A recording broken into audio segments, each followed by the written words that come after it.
Bonjour mesdames et messieurs et bienvenue à cette émission spéciale consacrée au programme Valorisation du potentiel agropastoral dans l'Est du Burkina Faso, en abrégé VALPAP. Depuis 2015, ce programme a contribué à dynamiser les économies rurales, à la résilience des communautés locales et à la promotion de pratiques agricoles durables. Au cours de cette émission, nous allons revenir sur ce programme pour le découvrir davantage, pour découvrir les résultats auxquels il est parvenu, mais aussi pour ouvrir sur des perspectives à l'orée de la clôture de ce programme après une décennie de mise en œuvre. Et pour ce faire, nous recevons sur notre plateau Madame Gifty Nar Guela. Madame Guela est la directrice générale de l'agence CORAD. Bonjour et bienvenue, madame. Oui, merci beaucoup pour l'invitation.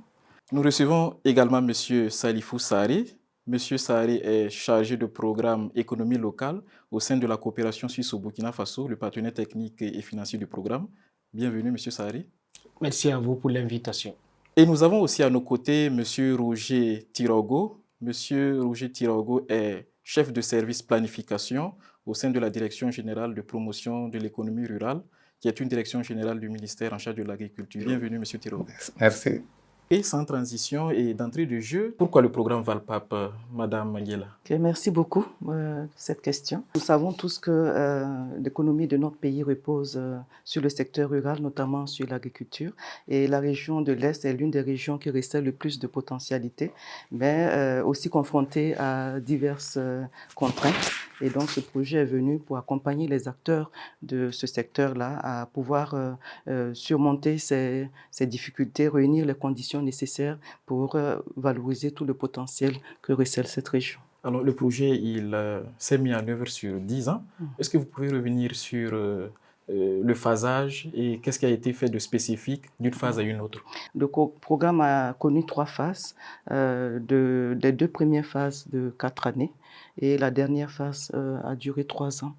La première phase, nous avons mis l'accent notamment sur le développement du potentiel productif, notamment à travers la mise en place d'aménagements hydro-agricoles, le renforcement des capacités techniques des agriculteurs et des agricultrices et aussi l'accompagnement de la transformation de ces produits qui sont développés par les agriculteurs. Et nous avons aussi mis l'accent sur la concertation entre les différentes parties prenantes pour qu'ensemble, ils puissent créer des conditions cadres favorables au développement de ces secteurs-là. Et la deuxième phase, nous avons reconduit pratiquement les mêmes enjeux, seulement nous avons mis l'accent sur la transformation des produits agricoles, notamment en accompagnant les unités de transformation portées essentiellement par des femmes, transformation de riz, transformation des produits forestiers non ligneux. Nous avons même introduit de nouvelles spéculations qui permettent aux femmes vraiment de renforcer leur autonomisation économique. La troisième phase, la région a été confrontée déjà à des défis sécuritaires importants, avec tout ce que ça a comme corollaire de déplacement massif des populations. Et il a fallu que le programme soit agile et s'adapte à ce contexte. Et donc, l'innovation de cette troisième phase, c'était vraiment la prise en compte de ces personnes déplacées internes qui aussi arrivaient dans des conditions très difficiles et avaient besoin vraiment aussi d'accompagnement pour se relever psychologiquement déjà et aussi pour pouvoir se réinsérer dans le nouveau tissu économique qui les accueillait. Et donc, nous avons porté le défi d'accompagner 3000 familles de personnes déplacées internes et sans oublier aussi les familles hautaines, voilà, qui ont été prises en compte pour leur permettre de se réinsérer dans le tissu économique et reconstruire leur essor. Alors, Monsieur Saré, vous êtes de la coopération suisse. La coopération suisse a accompagné financièrement la mise en œuvre de ce programme. Qu'est-ce qui vous a motivé? Merci à vous. Le programme d'appui à la valorisation du potentiel agro-silvopastoral de la région de l'Est, nommé VALPAP, la conception a été faite en 2014 pour faire face à un certain nombre de défis que la région connaissait. La région de l'Est est regorgée d'énormément de potentialités agro-silvopastorales, mais paradoxalement, cette région faisait face à des crises de sécurité alimentaire et des poches de vulnérabilité, notamment la pauvreté. Pour répondre à ces défis, le Bureau de la coopération suisse a conçu ce programme avec le ministère de l'Agriculture pour répondre et appuyer les populations à faire face à ces défis de développement. Alors, quel est le dispositif global qui a été mis en place, notamment en termes d'acteurs en présence? Oui, ce programme a été un programme multi-acteurs, multipartenarial. Notre partenaire principal, la tutelle technique du ministère de l'Agriculture, a été un acteur extrêmement important pour la mise en œuvre des activités durant toutes les phases de ce programme. La direction régionale de l'agriculture a été l'acteur principal de mise en œuvre des activités sur le terrain, l'encadrement, l'identification des sites avec les bénéficiaires, les populations bénéficiaires bien sûr, l'encadrement technique, le suivi, la collecte, la plupart des données. Et aussi, il y a d'autres acteurs ministériels, notamment le ministère de l'Action humanitaire, qui est venu sur la troisième phase au regard d'adaptation que nous avons intégré dans le programme pour prendre en compte les défis sécuritaires avec les déplacements internes.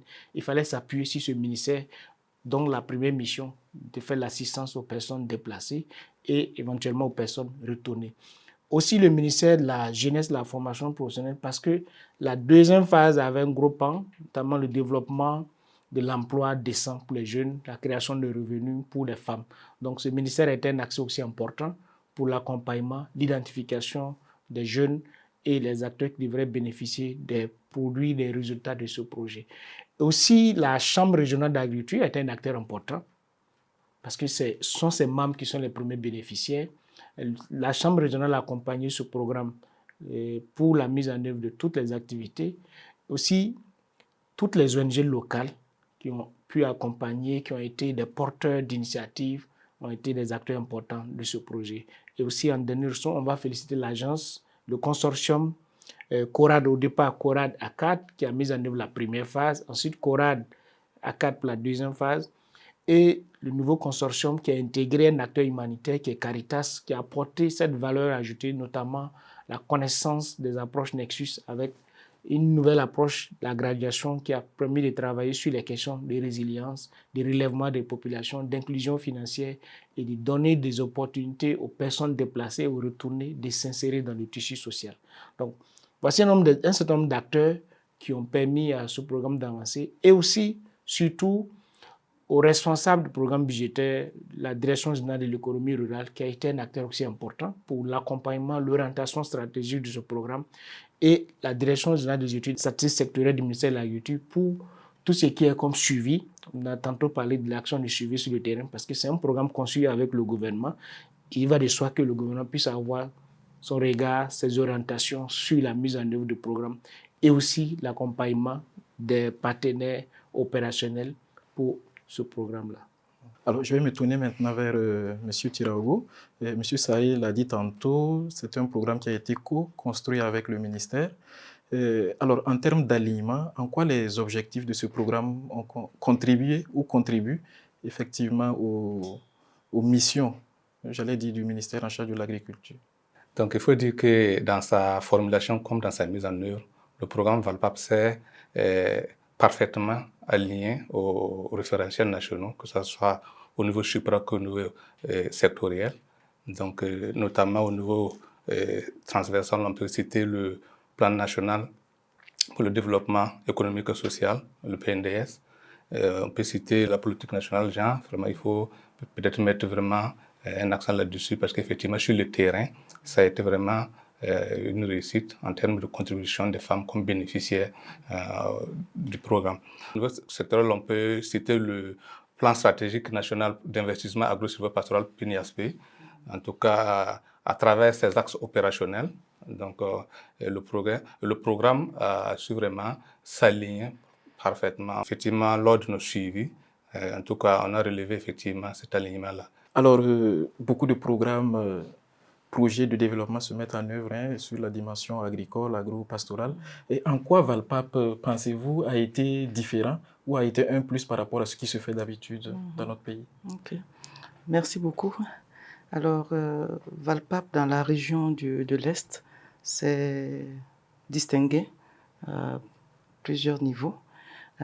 Au niveau déjà de sa démarche, qui a intégré la durabilité en début de phase, en début de programme, comme le disait le chargé de programme de la coopération suisse, avec cette approche multipartenariale qui a responsabilisé les acteurs pérennes dès le départ et qui permet aujourd'hui de dire que ces acteurs-là sont capacité et sont à même de continuer à valoriser les acquis de ce programme, à porter les défis qui étaient ceux du programme. Donc ça, c'est vraiment un des aspects les plus importants.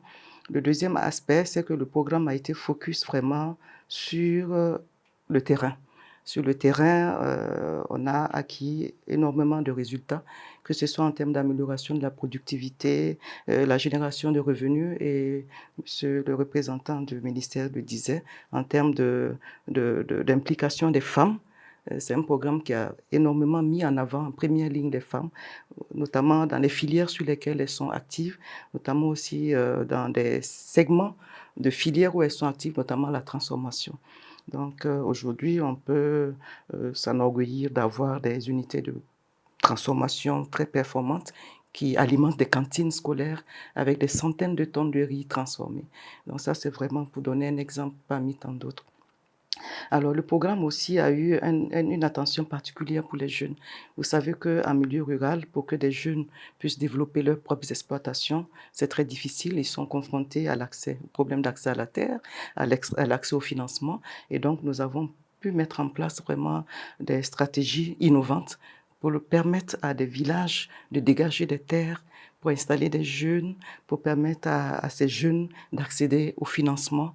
Et aujourd'hui, c'est des centaines d'entreprises de jeunes que le programme a pu accompagner à être vraiment rentable, opérationnel et rentable sur le terrain. Le programme aussi a travaillé sur des innovations importantes. Quand on parle de l'information agrométéorologique, on est pionnier vraiment dans la région, en partenariat avec l'Agence nationale de la météorologie. Et c'est un axe qui a été porté par la Direction générale de l'agriculture et qui a fait véritablement de l'information agrométéorologique un intrant pour l'amélioration des performances des exploitations. Et cet axe a mobilisé à la fois les collectivités qui ont joué un rôle en subventionnant le passage des informations dans les radios. On dit merci aussi aux radios communautaires qui ont diffusé ces informations quotidiennement. Et aujourd'hui, on peut dire que les agriculteurs dans la région de l'Est ont un instrument très important pour orienter leurs décisions dans la conduite des opérations culturelles. Et c'est un axe qui peut être pérennisé parce que c'est déjà porté par un acteur important comme la Direction régionale de l'agriculture. Pour ce qui concerne toujours l'agriculture, nous avons travaillé sur des variétés, de nouvelles variétés, notamment dans la production de riz, pour adapter les besoins de la production, les variétés aux besoins des consommateurs. Et au milieu, on avait les unités de transformation du riz. Et aujourd'hui, cette variété, la TS2, est diffusée partout dans la région. Nous avons travaillé sur une variété d'arachide. Vous savez que l'arachide est l'un des produits phares de la région, notamment dans la zone de la Nyanya, qui est première productrice au niveau national, mais qui était confrontée à l'aflatoxine. Nous avons mis en place tout un processus aussi bien de diffusion variétale, de formation des sémenciers. Et aujourd'hui, on a des variétés plus résistantes à l'aflatoxine. Ça, c'est vraiment des exemples qui montrent comment nous avons impacté aussi ce terrain d'innovation. En termes d'approche, nous avons, par exemple, la co-innovation, qui était comment construire les innovations avec les producteurs eux-mêmes.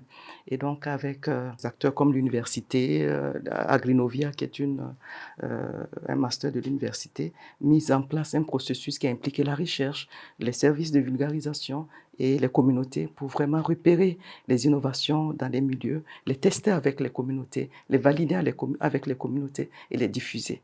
Donc ça, c'est vraiment des cas précis d'innovation sur lesquels le programme a travaillé. Et pour terminer, le programme a été pionnier dans l'approche Nexus, c'est-à-dire articuler le développement avec l'humanitaire, pour que ces personnes qui arrivent dans des situations de détresse puissent déjà avoir de l'aide d'urgence, mais également soient déjà dans un processus d'autonomisation économique. Et c'est 3000 familles qu'on a touchées à travers ce axe-là. Monsieur Sarré, est-ce que vous avez un complément? En quoi vous pensez que Valpap a eu une particularité ou Valpap a fait quelque chose avec une meilleure plus-value que les programmes qui se conduisent d'habitude? Merci. Je pense que Valpap, aussi bien les autres projets de la coopération suisse, la capacité, c'est l'adaptabilité au contexte.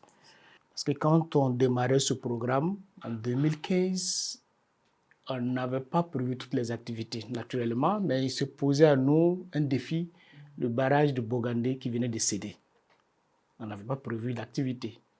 Mais du fait de notre flexibilité, de l'adaptabilité, pour correspondre aux besoins réels des populations au moment, nous avons essayé d'ajuster la planification pour prendre en compte la réhabilitation de ce barrage comme une priorité, qui était la priorité des populations. C'était coûteux, mais il fallait le faire parce que c'était une exigence pour que les questions économiques puissent suivre dans la localité. Parce que le barrage, c'est le poumon économique de la commune.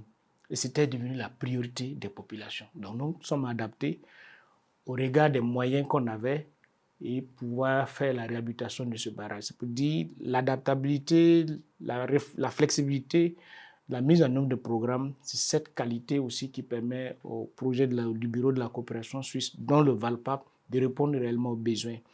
Aussi, en termes de résultats, important que nous notons, c'est cette dimension de la transformation au niveau local pour répondre aux besoins du marché local.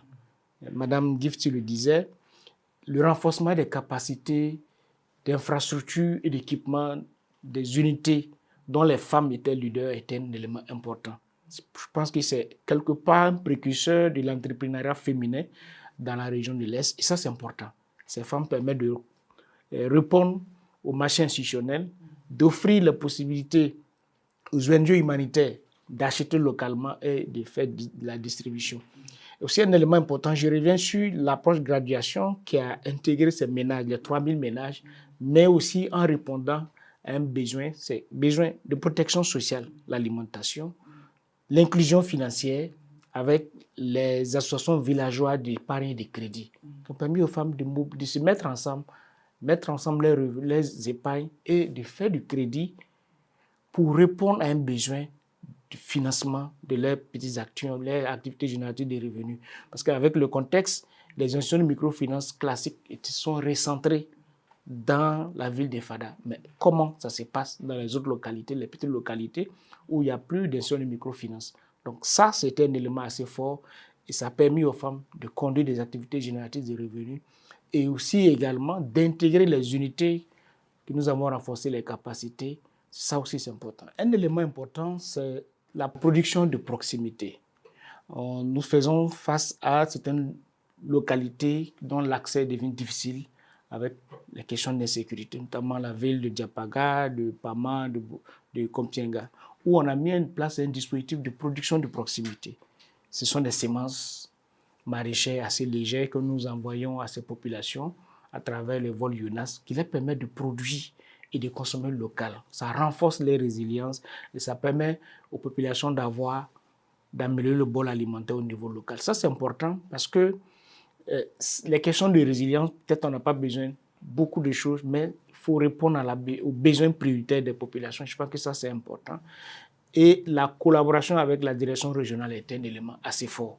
Parce que qui dit durabilité, il faut se baser sur les acteurs les plus légitimes, les acteurs qui sont pérennes dans l'environnement, qui permettent d'ajuster les actions de développement.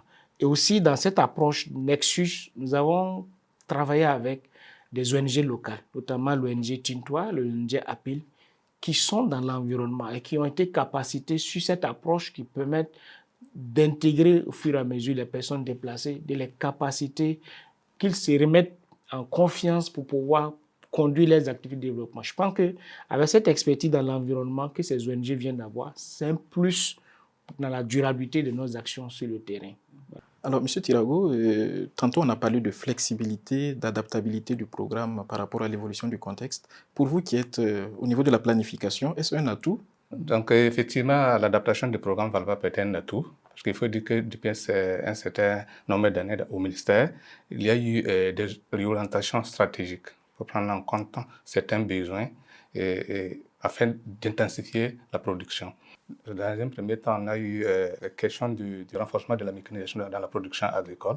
Je pense que dans ce domaine, le partenaire a été vraiment flexible pour accompagner les acquisitions de matériel mécanique qui n'étaient pas prévus dans la mise en œuvre. Donc, vous vous rappelez aussi qu'en 2023, avec l'offensive agro-silvopastorale et halieutique 2023-2025, les partenaires techniques et financiers ont été amenés à être davantage flexibles pour prendre en compte des réorientations stratégiques afin d'orienter les investissements dans des secteurs dans des domaines qui sont beaucoup plus impactants pour les populations. Et dans ce cadre, j'avoue que le programme VALPAP a été vraiment flexible. Je voudrais qu'on s'arrête un temps aussi sur l'évolution du contexte. 2015-2025, ça n'a pas été un long fleuve tranquille. On a eu entre-temps Covid, on a eu entre-temps des bouleversements sociopolitiques, on a eu la question du terrorisme qui s'est invitée aussi en un moment. Est-ce que tout ça a freiné l'élan? Et comment vous vous êtes adapté, comment vous vous êtes réorienté? Ce programme a été agile sur la base du dialogue des parties prenantes. Et le suivi-évaluation pour nous devait nous ramener toujours des éléments du contexte qui permettent d'alimenter le dialogue. Et ensemble avec le partenaire, le ministère et les autres parties prenantes, nous examinons la situation, nous prenons les décisions pour être à l'écoute des besoins et nous adapter au contexte. Quand vous avez parlé du Covid, le projet a mis en place des marchés de proximité. Voilà, pour les légumes, pour permettre aux populations, comme les grands marchés étaient fermés, de pouvoir accéder, par exemple, aux légumes. Ça, c'est un des exemples d'adaptation. Et concernant la situation d'insécurité, on a présenté toute l'approche Nexus Développement Humanitaire basée sur une démarche qui est labellisée, qui est l'approche de graduation que nous avons déployée. Donc, c'est vraiment ce dialogue permanent et cette flexibilité du bailleur et du mandant de la tutelle nationale qui nous a permis vraiment d'être toujours agile et nous adapter au contexte. Et ce qui est très important, on était aussi à l'écoute des changements au niveau institutionnel. Et chaque fois qu'il y a des réorientations au niveau national, ensemble avec le ministère et la coopération suisse, nous nous demandons comment nous ajustons les orientations du projet, les actions du projet pour aussi être en phase avec la politique nationale. Et après coup, quand vous regardez ce qui a été fait de 2015 jusqu'à maintenant, de quoi êtes-vous le plus fier? Ce dont nous sommes le plus fiers, c'est d'avoir accompagné les communautés à surmonter vraiment ce contexte très difficile et à être résilient et à continuer à tenir debout et à être même un socle de développement pour toute la région. Alors, quand on parle de soutien à la résilience du secteur agricole, on voudrait donner deux exemples. Il y a l'exemple d'une association de femmes en Agré qui est à une trentaine de kilomètres de Fada et qui était un acteur principal de production de riz transformé dans la province du Gourma. Et cette organisation a été déguerpie. Elle était composée de centaines de femmes qui gagnaient leur vie de cette activité de transformation de riz. Elles se sont retrouvées à Fada sans ressources et certaines ne vivaient que d'aide humanitaire et elles s'étaient toutes engouffrées dans une petite maison qu'elles occupaient toutes.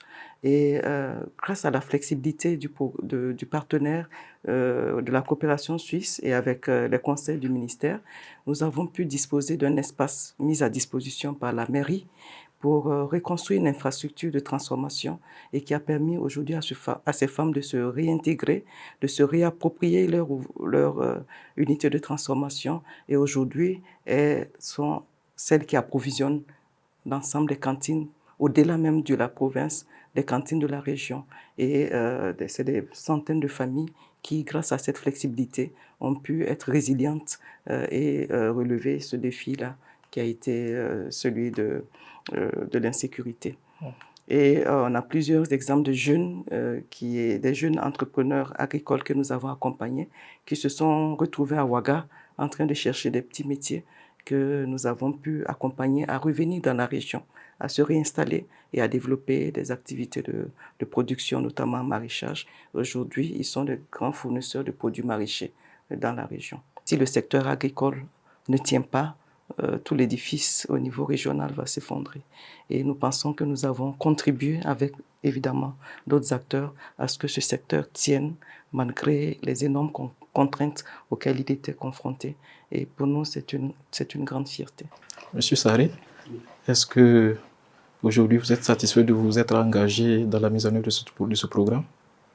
Effectivement, c'est une grande satisfaction pour nous au niveau du bureau de la coopération suisse. Nous sommes, on va dire, à 3-4 mois de la fin de ce programme. Quand on fait un bilan, on est assez satisfait de ce programme, malgré l'évolution du contexte que nous avons connu. Mais du reste, comme on le dit, au niveau du bureau de la coopération suisse, le programme dessiné pour 12 ans, on établit les phases pour pouvoir s'adapter au contexte. On dit vous avez une idée de programme de 12 ans, mais à l'intérieur, il faut s'adapter à l'évolution et comment on peut rester pertinent avec les besoins des producteurs. C'est d'où on établit ces phases. Quand on regarde l'évaluation de la première phase, la deuxième et l'évaluation qu'on prépare pour la troisième phase et les missions de suivi du ministère, les réactions lors du comité de pilotage des bénéficiaires comme de nos partenaires stratégiques, le ministère de l'Agriculture, on peut dire qu'on est satisfait, même si beaucoup de défis restent. Monsieur Tiraogo, sur quoi faut-il encore être regardant pour s'assurer, par exemple, de la durabilité des acquis ou de la mise à l'échelle aussi des acquis? Pour un peu appuyer ce que M. Sarré vient de dire par rapport à la durabilité, nous venons de sortir d'un atelier d'élaboration de documents de stratégie et de sortie du projet où on a identifié des acteurs et pour des activités qui ne seront pas complètement terminées au 31 janvier 2026. On a pu identifier des acteurs. Je pense que ces acteurs seront vraiment au contact de ce document, qui vont l'internaliser dans le déroulé de leur programme pour rechercher des activités afin d'accompagner les bénéficiaires. Du reste, je pense que les bénéficiaires eux-mêmes sont vraiment conscients des appuis qu'ils ont reçus.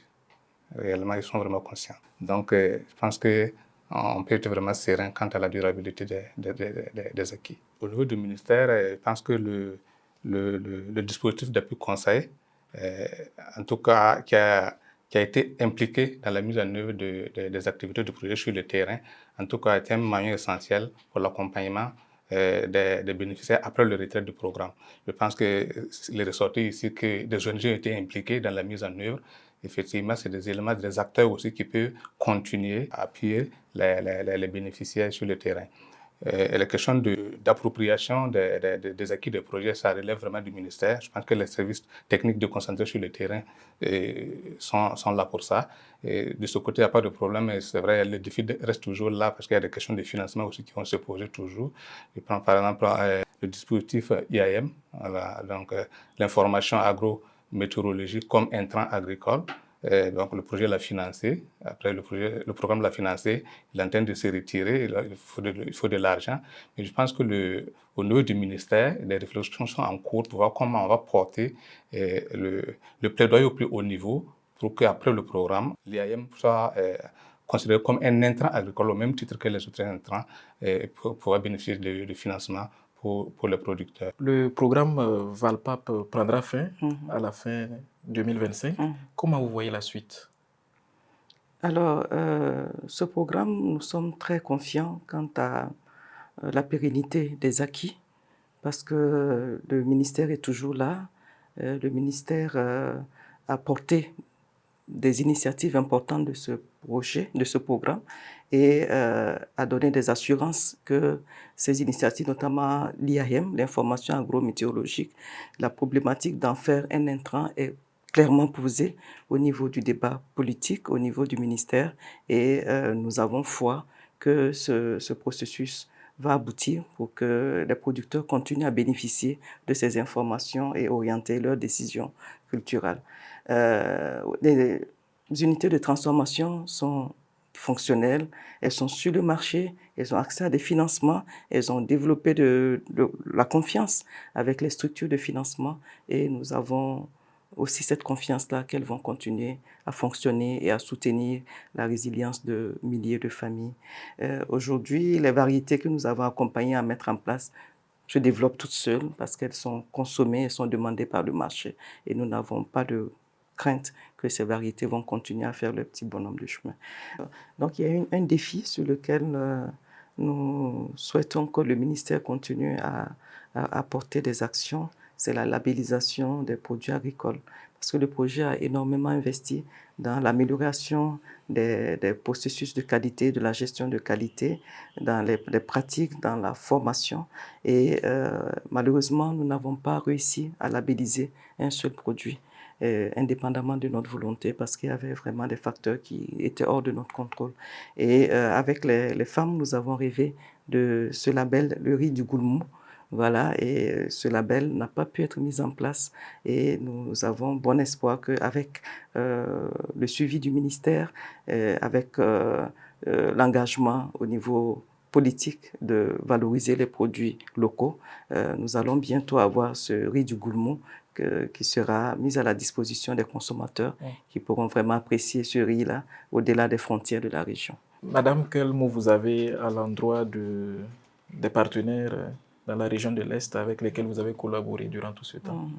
Donc, c'est un sentiment profond de gratitude que je voudrais exprimer en nos mandats pour la confiance, notamment la coopération sur ce ministère, à tous les ministères, les directions régionales avec qui nous avons travaillé, les partenaires de mise en œuvre, les organisations de producteurs. Nous avons mis en œuvre ce projet dans un esprit de co-responsabilité. Chacun a sa part à jouer et chacun vraiment a joué sa partition et nous partageons ces sentiments de satisfaction avec tous. Donc, c'est vraiment cette gratitude et souhaiter vraiment que le processus continue pour que les résultats soient toujours au bout de l'effort. Alors, M. Sarré, un mot pour finir. C'est un mot de remerciement à l'endroit de notre tutelle technique, le ministère de l'Agriculture, et aussi aux autres ministères qui ont été fortement impliqués dans la mise en œuvre de la troisième phase de ce programme, notamment le ministère de l'Action humanitaire, le ministère de la Jeunesse et de la Formation professionnelle, qui ont été des acteurs qui ont impulsé de nouvelles dynamiques dans la mise en œuvre de ce programme. Aussi, surtout aux directions régionales de l'agriculture et les directions provinciales, les services techniques déconcentrés qui ont été vraiment à l'ouvrage pour la mise en œuvre de différentes activités, l'accompagnement technique des acteurs sur le terrain. C'est extrêmement important d'en parler parce que sans ces partenaires au niveau terrain, le programme n'aurait pas pu atteindre ses objectifs. Et aussi les organisations paysannes, à leur tête la Chambre régionale d'agriculture, les associations des femmes, les unités de transformation, aussi les ONG APIL et Tintois qui ont intégré cette approche dans la troisième phase de ce programme. Donc c'est un mot de remerciement à l'ensemble de ces acteurs qui, sans eux, ce programme n'aurait pas pu se développer et se mettre en œuvre. Et donc c'est un grand remerciement au ministère pour l'accompagnement sans cesse accordé à ce programme. Et voilà. Je n'oublie pas aussi nos remerciements à l'endroit du consortium, notamment l'agence CORAD, qui a été très professionnelle pour la mise en œuvre de ces trois phases. Et ça, il faut le saluer. On a de l'expertise au niveau national pour la mise en œuvre de programmes de développement. Et ça, il faut le dire, il faut le saluer. Monsieur Tirago, un mot pour finir, peut-être à l'endroit des bénéficiaires, que ce soit les unités de transformation, que ce soit les bénéficiaires à titre individuel ou bien les collectivités territoriales. Que peut-on leur envoyer comme message à la fin de ce programme-là? Comme message, c'est de les inviter à s'approprier les appuis qu'ils ont reçus. Parce que, comme je le disais, le déroulement des programmes, c'est de l'argent qu'on injecte et c'est souvent des contribuables d'autres contrées qui appuient.